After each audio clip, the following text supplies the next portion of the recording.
Hello friends, I am Thakre sir and welcome to my channel English with Thakre sir. Friends, if you haven't subscribed my channel, please subscribe it and hit the bell icon so that you will get the notification. And today we are going to learn about a new lesson of 10th class, his first flight.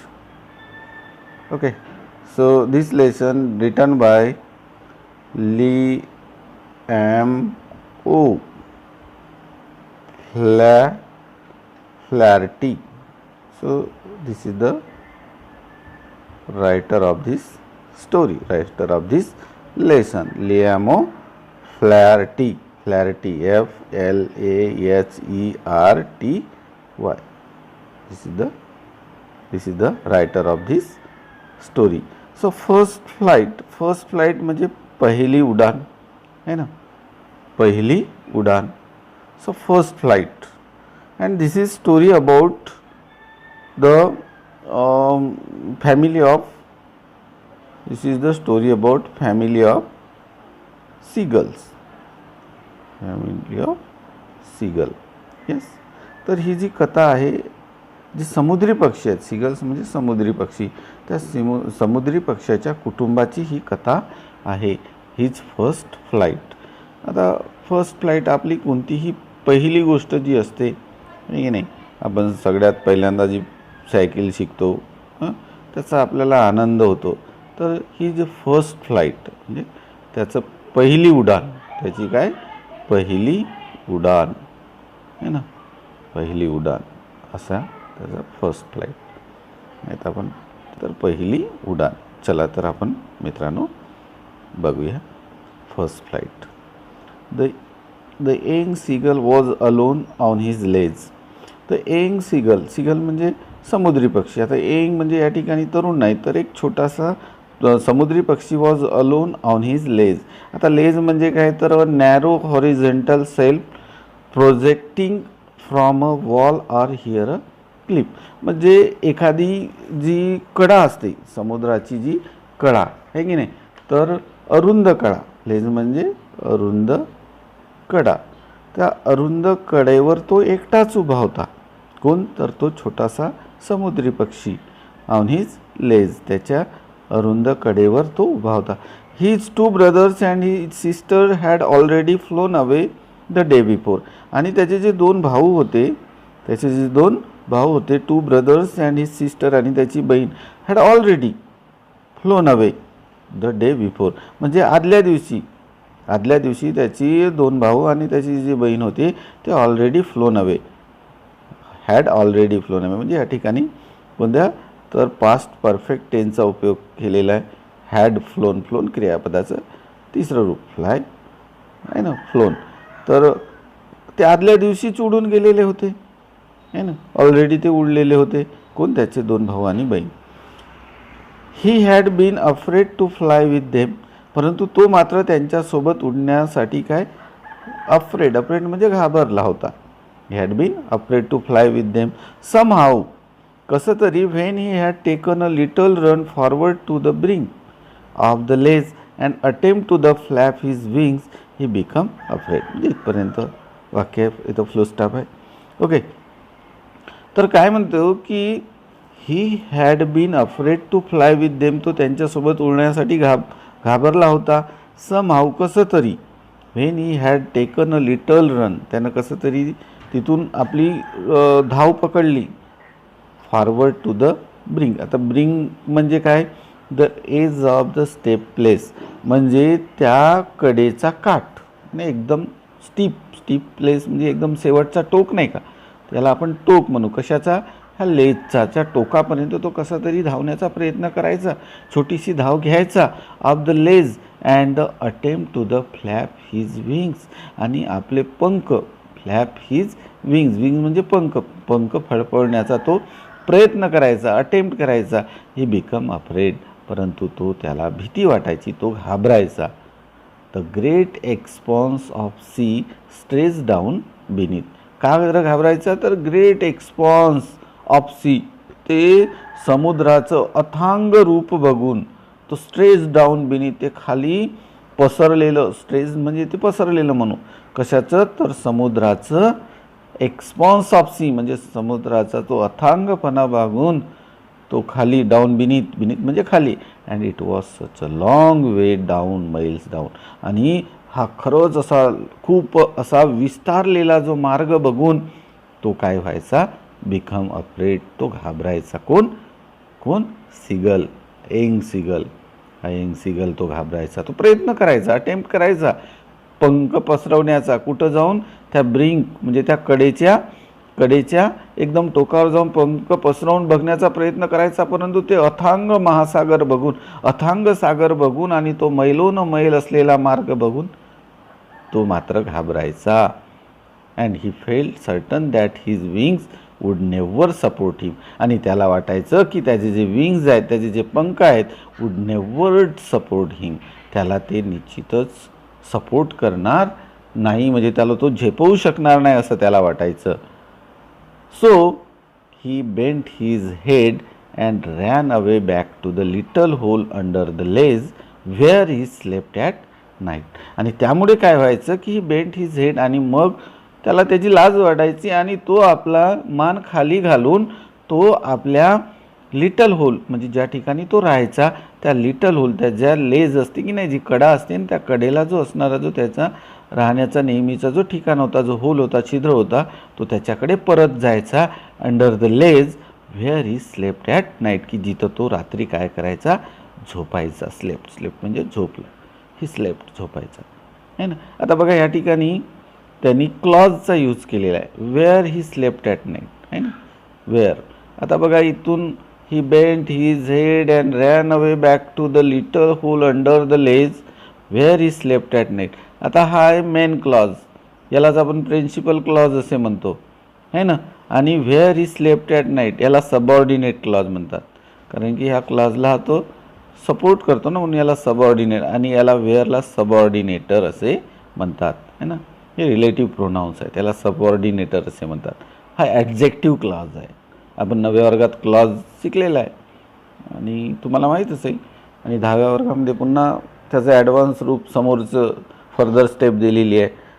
Adjective clause, noun clause आपल्याला ओळखायचं आहे, आणि आपल्याला language स्टडीमध्ये clause विचारल्या जाते. Okay, तर next, तर तो बघा, so he bent his head and ran away back to the little hole, आणि त्याला लाज वाटायची, तो आपला जो हेड होता तो बेंट करायचा आणि कुठं आपल्या होलकडे परत जायचा, की कुठं, की where he slept at night, की जिथं तो झोपत असायचा. व्हेन, ओके, लेट्स हां, even when each of his brother and his little sister, whose wings were far shorter than his own, ran to the brink, flapped their wings and flew away. He failed to mustered up courage to the take that plunge which appeared to him so desperate. बघा, तर खूप लांब असं वाक्य आहे, तर आपण याला आपण तोडायला शिकूया. आपण याला तोडू. Even when each of his brother and little sister, even त्याचे जे भाऊ होते, 2 भाऊ, आणि त्याची जी बहीण होती, लिटल सिस्टर होती, whose wings were far shorter than his own, की ज्यांचे पंख त्याच्याही पेक्षा काय होते, शॉर्टर म्हणजे छोटे होते, दॅन हिज ओन, त्याच्या स्वतःच्या पंखापेक्षा त्याचे जे पंख होते त्यांचे जे पंख होते, कोणाचे, त्याच्या भावाचे आणि त्याच्या बहिणीचे, त्यांच्या 2 भाऊ होते की नाही, त्यांच्या 2 भावाचे आणि त्याच्या बहिणीचे पंख काय होते, त्याच्यापेक्षा शॉर्टर होते, छोटे होते. दॅन हिज ओन, त्याच्या स्वतःच्या पंखांपेक्षा काय होते, शॉर्टर दॅन. इथं बघा कंपॅरेटिव्ह डिग्रीचा यूज केलेला आहे. हुज विंग्ज, इथंसुद्धा हा रिलेटिव्ह प्रोनाऊन, इथंसुद्धा क्लॉजचा वापर केलेला आहे की नाही, की हुज विंग, ज्यांचे, कोणाचे, त्यांच्या भावाचे आणि बहिणीचे काय, तर पंख काय होते, शॉर्टर त्याच्यापेक्षा. Ran to the brink, flapped their wings and flew away. हां, रॅन टू द ब्रिंक, आणि हे ब्रिंक म्हणजे ते जी कडा आहे ना, काठ आपण बघितलेला आहे, फ्लॅप्ड देअर विंग्स, ते त्यांचे पंख फडफडायचे, अँड फ्लीव अवे, आणि तिथून ते उडून जायचे. He fail to mustered up courage to take that plunges which appear to him so desperate. परंतु तो मात्र आपले जे करेज म्हणजे धैर्य, मात्र तो उडण्यासाठी आपले धैर्य एकवटण्यामध्ये तो फेल्ड व्हायचा. काय व्हायचा? तो धैर्य एकवटण्यामध्ये फेल व्हायचा. फेल आहे ना. मस्टर्ड अप करेज म्हणजे धैर्य एकवटणे. आता करेज म्हणजे धैर्य एकवटणे. To take that plunge which appear to him, तो झेप घेण्यामध्ये, which appear to him so desperate. आता डिस्परेट म्हणजे काय? असाध्य, की जे असाध्य दिसणारी जी गोष्ट होती आहे ना, कोणती? तर झेप घेणे. प्लंग म्हणजे झेप घेणे, हे त्याला काय होत होती? असाध्य गोष्ट होती, आणि ते करण्यासाठी तो फेल्ड होत होता. काय? तर आपलं धैर्य एकवटणे. Courage, to mustered up courage. आपण एखादी हिंमत करून, मस्टर्ड अप करेज करून एखादी गोष्ट करतो की नाही. आपल्याला जर एखाद्याला काही म्हणायचं असेल किंवा एखादी गोष्ट करायची असेल, आपल्यात हिंमत नसेल, तर आपण पूर्ण धैर्य एकवटतो आणि ते करतो. ते धैर्य एकवटण्यामध्ये तो फेल व्हायचा. काय? तर झेप घेण्यामध्ये, की जे गोष्ट त्याला काय वाटत होती? असाध्य. He appear to him so desperate, असाध्य वाटत होती अशी गोष्ट. His father and mother had come around calling to him. त्याचे जे फादर आणि मदर, त्याची आई आणि वडील त्याच्या सभोवताली फिरायचे. कशासाठी? तर कॉलिंग टू हिम, त्याला बोलवायचे. श्रीली, कशाने? तर श्रीली म्हणजे इथं आहे बघा, in a loud hoarse voice, म्हणजे कर्कश असा आवाज करून त्याला ते बोलवण्याचा प्रयत्न करायचे. अपब्रेडिंग हिम, त्याला ते अपब्रेडिंग म्हणजे स्कोल्डिंग म्हणजे त्याची खरडपट्टी काढायची, त्याच्यावर रागवायचे, त्याला रागवायचे. कधी कधी आपण जर एखाद्याला बोलवलं आणि तो जर आला नाही, तर त्याला मग मोठ्यानं म्हणतो की नाही, त्याची स्कोल्डिंग करायचे. थ्रेटनिंग टू लेट हिम, त्याला काय करायचे? थ्रेटनिंग म्हणजे त्याला धमकवायचे. To starve on his ledge unless he flew away, तो जर उडाला नाही, अनलेस ही फ्लीव अवे, तो जर उडाला नाही तर तो उपासमार, स्टार म्हणजे उपासमारीने काय होईल? मरणार. ह्याची त्याला धमकीसुद्धा देत होते. काय? तर जेणेकरून तो उडावा. But for the life of him he could not move, परंतु तो आपल्या जीवन वाचवण्या म्हणजे आपल्या मरण्याच्या भीतीमुळे ही कुड नॉट मूव, तो मात्र तिथून जागचा हलायचा नाही. म्हणजे काय करत होते? त्याला अपग्रेडिंग करत होते है ना, त्याची खरळपट्टी काढत होते, त्याला धमकावत होते. कशामुळे? की तू जर उडला नाहीस तर तू काय उपाशी राहून मरशील, उपासमारीन तुझं मरण होईल. बट तरीसुद्धा तो आपला जीवन वाचवासाठी तो अजिबात तिथून हलला नाही. त्याला वाटलं असेल की चला आपण उपाशी मेलेलं बरं, उडून मरण्यापेक्षा, आहे की नाही, आणि म्हणून तो तिथून जागचा हलला नाही. Okay, now let's next passage. That was 24 hours ago. आता ही जी गोष्ट होती ही कधीची होती? 24 तासापूर्वीची. ॲगो कधीची होती? 24 तासाच्या पूर्वीची. म्हणजे आता 24 तास निघून गेले ह्या सगळ्या घटनेला, ह्या गोष्टीला. Since then nobody had come near him, तोपर्यंत त्याच्यापाशी कोणीही आले नाही. Nobody had come near him, कोणीही त्याच्यापर्यंत आले नाही 24 तासापासून. द डे बिफोर, आदल्या दिवशी. डे बिफोर म्हणजे आदल्या दिवशी. All day long he had watched his parents flying about with his brothers and sister, preferring them in the art of flight, teaching up how to skim the waves and how to dive for fish. बघा, तर 24 तास झाले त्याच्याजवळ कोणीही गेला नाही, आणि तो आदल्या दिवशी ह्या सगळ्या गोष्टी वॉच करत होता. वॉच म्हणजे पाहत होता. काय? तर his parents flying about with his brothers and sister, की त्याचे जे आई वडील होते, त्याचे पॅरेंट्स होते, ते त्याच्या भावासोबत आणि बहिणीसोबत आदल्या दिवशी उडत होते समुद्राच्या वर. And preferring them in the art of flight, आणि त्यांना उडण्याची कला शिकवत होते. त्याचबरोबर teaching them how to skim in the waves, आणि समुद्राच्या लाटांवर कसं स्कीम करायचं, स्कीम म्हणजे पोहायचं, त्यांच्यावर कसं असं पोहायचं, ते पोहायचं कसं हे सुद्धा त्यांना काय करत होते, शिकवत होते. And how to dive for fish, आणि मासे पकडण्यासाठी कशी डुबकी मारायची, कशी डाईव्ह मारायची हे सुद्धा त्याला शिकवत होते. कोणाला, त्याच्या दोन भावाला आणि बहिणीला. आणि हा आदल्या दिवशी ह्या सगळ्या गोष्टी तो बघत होता, तिथं एकटाच त्या लेजवर उभा असून आणि ह्या सगळ्या गोष्टी बघत होता. And he had in fact seen his older brother catch his first hearing and devour it.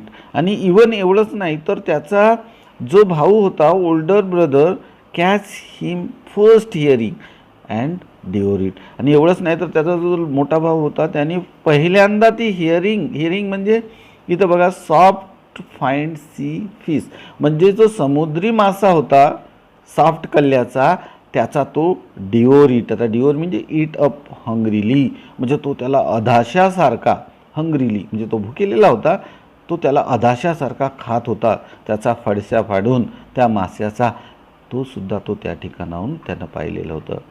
And standing on a rock, कशावर, तर त्या समुद्रामध्ये असणारा जो राख होता, दगड होता, त्याच्यावर तो उभा राहून तो त्याचा फडशा पाडून खात होता. अँड व्हाईल हिज पॅरेंट्स, आणि व्हाईल, आता व्हाईलचा उपयोग म्हणजे एखादी गोष्ट करत असताना आहे ना, आपण एखादी गोष्ट करत असताना while I studying I lessons a music असं म्हणतो की नाही. म्हणजे ते करत असताना, काय करत असताना, तो त्याला खात असताना, कशा, तर एखाद्या अध्यासासारखा त्याचा फडशापासून खात असताना त्याचे जे पॅरेंट्स होते, his parents circled around raising a proud cackle, आणि ते त्याचे आई वडील गर्वाने, प्राऊड म्हणजे गर्वाने, कॅकल म्हणजे त्याला म्हणतो आपण काव काव असा आवाज, अटर श्रील क्राय, काव काव असा आवाज करत मोठ्या गर्वाने त्याच्या सभोवताली काय फिरत होते, त्यांचा आवाज करत.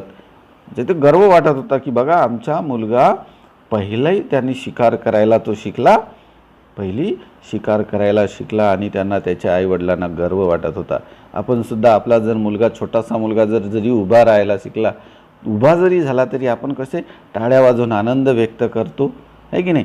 तर आजकाल तर पालक आपल्या मुलाचं पहिलं उभं राहणंसुद्धा सेलिब्रेट करतात, रांगणेसुद्धा सेलिब्रेट करतात, आहे ना. तर तशा प्रकारे त्यांनासुद्धा खूप आनंद झाला आणि ते मोठ्या गर्वाने कर्कश अशा आवाजात ओरडले. And all the morning the whole family had walked about on the big plateau midway down the opposite cliff, taunting him for his cowardice. है ना. आता क्लिप म्हणजे high step face of a rock, म्हणजे जो दगडाची जे एकदम उंच अशी कडा असते की नाही, एकदम तीव्र अशी कडा आहे की नाही, त्या तीव्र कडेवर ते काय होते, उभे होते.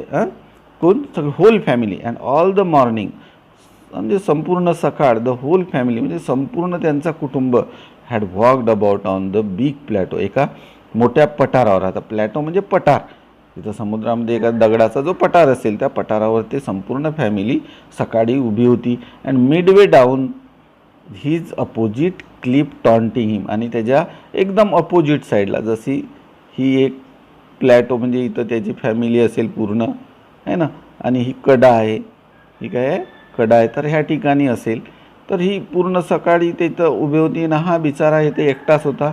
आणि Midway down the opposite clip, आता एकदम अपोजिट साईडला एका कडेवर, हा इथं बिलकुल, आणि हे सगळे त्याच्यावर टाउंटिंग करत होते. टाउंटिंग म्हणजे त्याला टाउंटिंग करत होते, त्याच्यावर आपण असं म्हणतो की नाही, टोमणे मारणे. टाउंटिंग करणे म्हणजे टोमणे मार. हिम फॉर हिज कावर्डिक, आता कावर्डिक म्हणजे त्याचं जे भित्रेपणा होतं, कॉर्डिक म्हणजे भित्र, कावड म्हणजे भेकूड, भित्रा, तर कॉर्डिक म्हणजे भित्रेपणा, त्याच्या भित्रेपणावर ते काय करत होते, त्याला टॉन्ट मारत होते, त्याच्यावर टॉन्टिंग करत होते, आहे ना.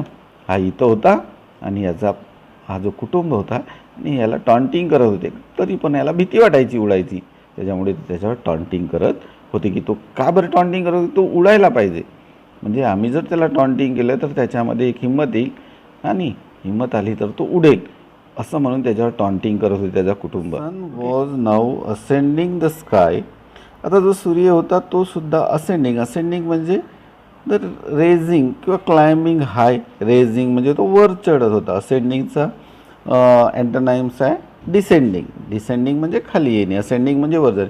सन म्हणजे सूर्य आता हा नाऊ असेंडिंग द स्काय म्हणजे तो आकाशात वर जात होता. And blazing on his ledge that face the south, आणि ती जी लेज होती की जिचा फेस कुणाकडे होता, साऊथकडे म्हणजे दक्षिणेकडे जी तोंड असलेली जी लेज होती, कडा होती, ती सुद्धा आता काय झालेली होती, प्रखर उन्हाने तापलेली होती. ब्लेझिंग म्हणजे प्रकाशित झालेली होती. He felt that the heat because he had not eaten since the previous nightfall. And he felt the heat, आणि त्याला आता काय झालेली होती, उष्णता वाटत होती. कशामुळे, because he had not eaten since the previous nightfall. कारण काय, तर ही हॅड नॉट इटन, कारण तर त्यांनी अजूनही काहीही खाल्लेलं नव्हतं. कधीपासून, since the previous nightfall. Since the previous night म्हणजे कालच्या रात्रीपासून त्यानं अजिबात काही खाल्लेलं नव्हतं. बघा इथं मार्जिंग क्वेश्चन आहे, why did the young seagull feel hot. त्याला का बरं हॉट फील होत होतं, तर काय होत होतं, the sun was not ascending, now the sun was now ascending the sky blazing on the ledge that faced his south. कारण की ती दक्षिणेकडे तोंड असणारी जी कडा होती ती सूर्याच्या म्हणजे वर जाण्यामुळे, आकाशात वर चढण्यामुळे ते काय झालेली होती, प्रकाशित झालेली होती. आणि त्याचबरोबर ही फेल्ड द हीट, आणि त्यामुळे त्याला हीट फेल व्हायची. And because he had not eaten since the previous night. आता इथं बघा सिन्स काय आहे, हा तर प्रेपोजिशन आहे. सिन्स काय आहे, प्रेपोजिशन.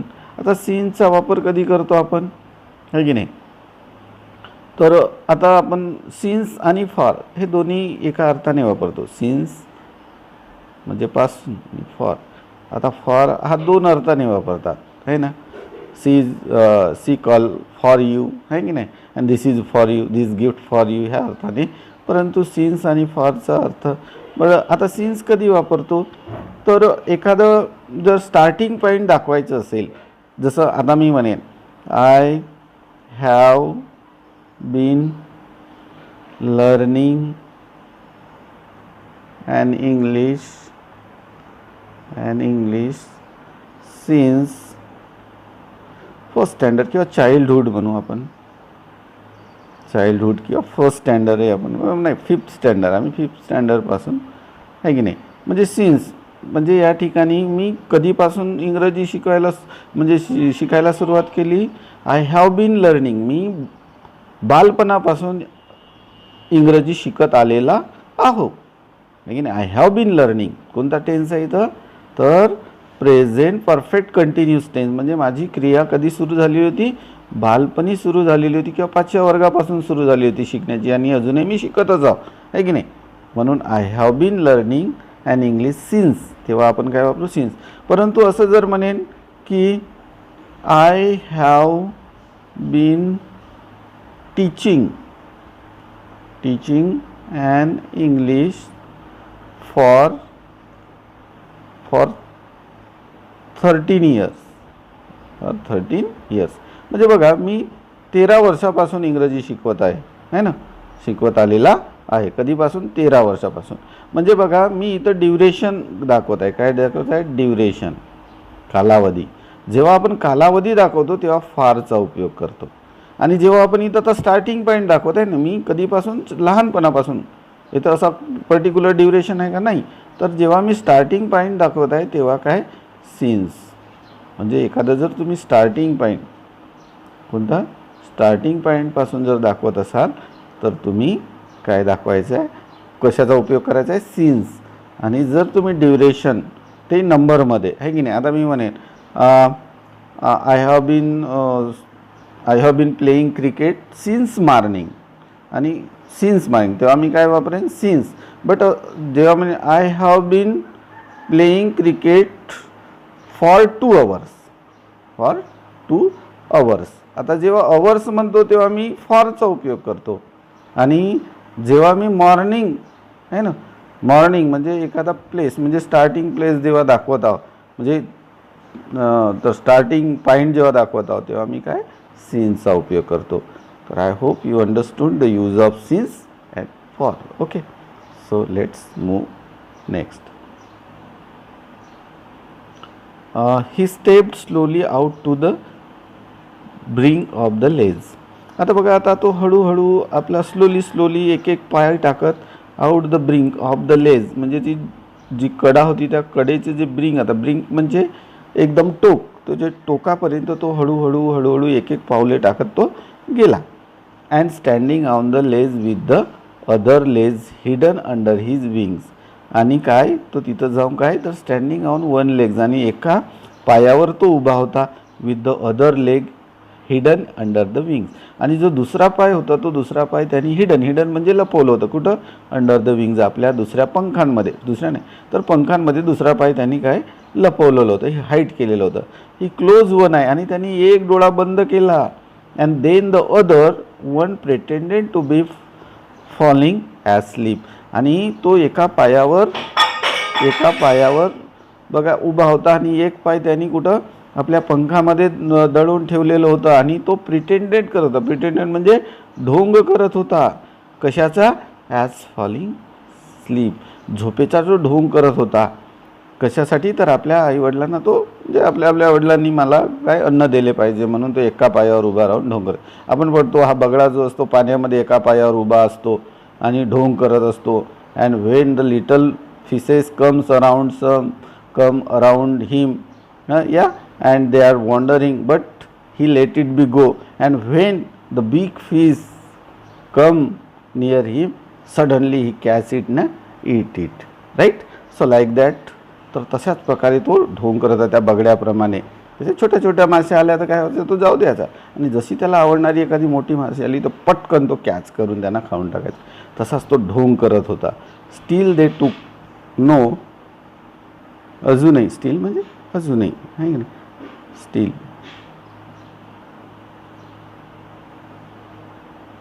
स्टील दे टूक नो नोटीस ऑफ हिम. आणि अजूनही आतापर्यंत त्याच्याकडे त्यांनी कोणीहीच लक्ष दिले नाही. No one pay attention on him, त्याच्याकडे कोणीच लक्ष दिले नाही. He saw his two brothers and his sister lying on the plateau dozing with their head sunk in to the next.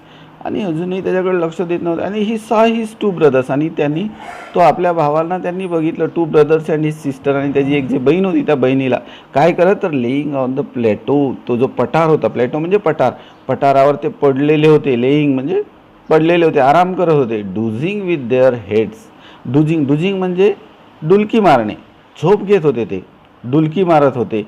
With their heads संक in to the next. आणि त्यांनी आपला जो डोका आहे, आपला जो नेक आहे ना, ते आपल्या मानेमध्ये अशी त्यांनी संक म्हणजे डुबवून म्हणजे आता डुबवणे नाही, तिथे टाकून ते आपली उगेच काय घेत होते, डुलकी घेत होते. आपण बघतो ते बगडे कसे डुलकी घेतात, असे आतमध्ये असे मन, आपली जी मान असतात ते मान टाकतात आणि डुलकी घेतात, असे ते डुलकी घेत होते. हे सगळं दृश्य तो पाहत होता. Okay. His father was preening the feathers on his white back. आणि त्याचा जो वडील होता, आता प्रिनिंग म्हणजे इथं दिलं आहे बघा, making and efforts to clean feathers with the beak. आणि तो आपले जे चोचीनं आपले पंख काय करत होता, तर सहाय्याने तो चोचीच्या सहाय्याने साफ करत होता, प्रिनिंग करत होता. Feathers on his white back, त्याचे जे पंख होते ते पांढरशुभ्र करत होता घासत. Only his mother was looking at him. फक्त त्याची जी आई होती तीच फक्त त्याच्याकडे पाहत होती. बाकीचे सगळं त्याचे भाऊ मस्त तर डुझिंग म्हणजे डुलकी मारत होते, झोप घेत होते. त्याचे जे वडील होते ते कशात एंगेज होते, तर आपले पंख तो साफ करण्यामध्ये, आपल्या चोचीनं आपले पंख तो साफ करत होता. आणि फक्त त्याच्या आईला त्याची काळजी होती. निश्चितच प्रत्येकाच्या आईला आपल्या मुलाची काळजी असते, आहे की नाही, की त्याच्या आईला त्याची काळजी होती. आणि त्याची जी आई होती ती फक्त लुकिंग ॲट हिम, ती त्याच्याकडे बघत होती.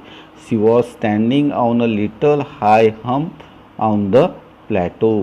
आणि she was standing a little high hump म्हणजे a round raised mass on land, की जो गोलाकार जो घुमट होता त्या दगडावरचा, आहे की नाही, मास लँड, त्या लँडचा जो गोलाकार होता तिथून ती त्याच्याकडे बघत होती. हर व्हाईट ब्रेस्ट थर्स्ट फॉरवर्ड. आणि तिची जी व्हाईट ब्रेस्ट होती, जी समोरची जी छाती असते की नाही पक्षाची, ती अशी समोर आलेली होती. And now and again she tore at a piece of fish that lay at her feet, आणि तिच्या पायामध्ये फिश म्हणजे माशाचा तुकडा लटकवलेला होता, टोर फाडलेला होता. टोर म्हणजे फाडले होते, आणि तिनं had fed and then scraped each side of her beak on the rock. आणि स्क्रॅप म्हणजे रब म्हणजे घासणे, आणि ती आपल्या चोचीच्या दोन्ही बाजूनी ती त्याला स्क्रॅप करत होती, घासत होती. On her beak on the rock the sight of the food maddened him. आणि the sight of the food, आणि ही सगळी अन्नाची जी साईट होती, जे दृश्य होते, तो मॅडेन डेड. आता मॅडेन म्हणजे म्हणजे आपण एखादा वेडा पिशाच असल्यासारखा बेभान होऊन तो त्याच्याकडे बघत होता, ही सगळे दृश्य बघत होता, कारण त्याला भूक लागली होती. He was so hungry, so that's why he look at that all these situation, all these sight like the madden dead. म्हणजे एखाद्या अधाशासारखे बेभान होऊन त्याच्याकडे बघत होता. How he loved to tear food that way, how he loved to tear food that way, की म्हणजे त्या अन्नाला कसा मी म्हणजे दॅट वे कसं तो फाडणार आणि हे कसं खाणार, त्याच्याकडे तो बघत होता. टिअर म्हणजे फाड. Scraping his beak now and again to whet it. आणि म्हणून तो आपली चोच असा घासत होता, काय करायसाठी, तर वीट म्हणजे शार्पन म्हणजे तेज धार करण्यासाठी तो तिथं घासत होता. ठीक आहे. तर मित्रांनो, वेळ झाली तर आपण या ठिकाणी थांबूया. नेक्स्ट आता आपण दुसरा पार्ट करूया, कारण की पार्ट खूप मोठा आहे आणि जास्त व्हिडिओ लांब करता येणार नाही असं मला वाटते.